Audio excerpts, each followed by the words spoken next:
crawls. Crawls would have to be my all-time favorite exercise. Don't tell my kettlebells.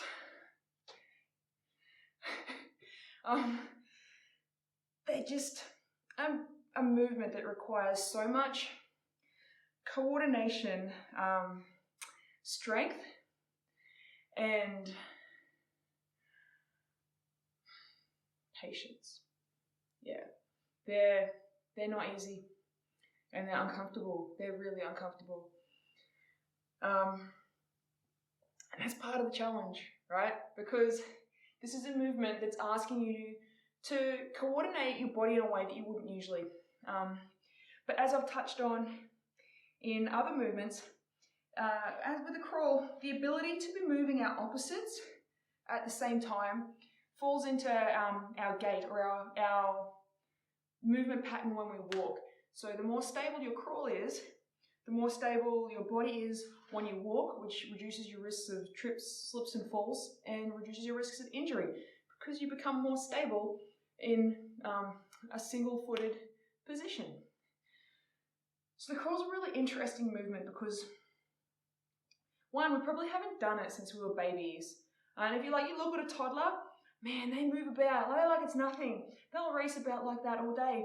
It's like one of the movements that we take growing up to earn our strength to walk. Crawling is actually a strength-building movement that a toddler does before it learns how to walk. So what we're doing is going back and going back to a movement, and it takes us back in our brains to a point when we're in quadruped position, so all fours.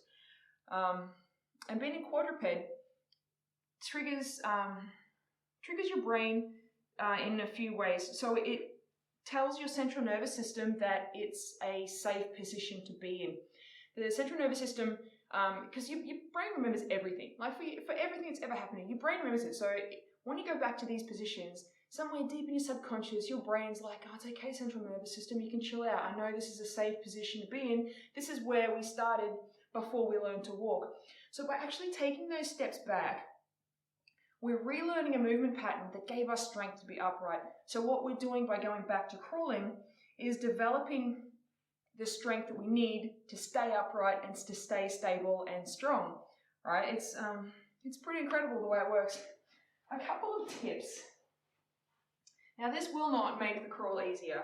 If anything, the tips that I'm giving you are going to make the movement feel harder because what we're going to be doing is really, really getting your body to be working the best it can. The biggest trouble that you'll find is that your feet, because your legs are longer, your feet are going to catch up to your hands really quickly.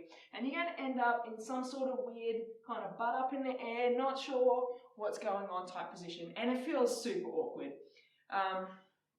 So one thing to remember when crawling is keep your knees as close to the ground as possible. They only need to be off the ground as much as is necessary for you to step your foot forward.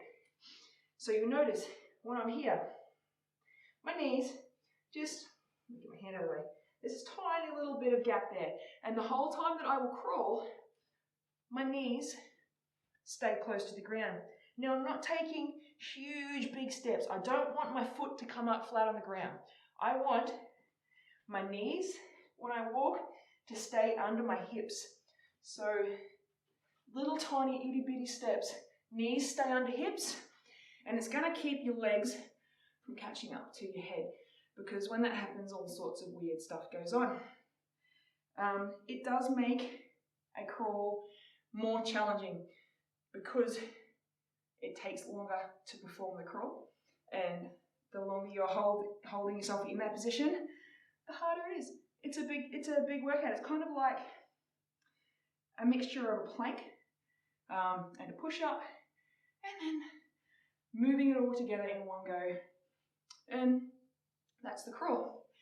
The biggest challenge though comes because you go forwards in one direction and then backwards in the other. So you're not going to turn around and go forwards again. So you're then asking your arms to become the push power that your legs are, right? So this is where it gets really tricky, especially because you're asking your legs to lead, and the legs aren't used to doing that in this position. So the hardest thing is going to be is coordinating those opposites. It's the most important thing to remember.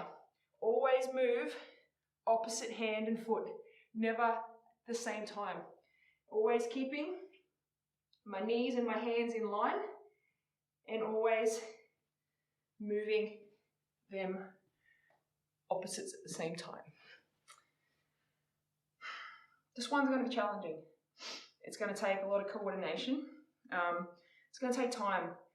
It's a hard one to do, and you're probably not going to like it.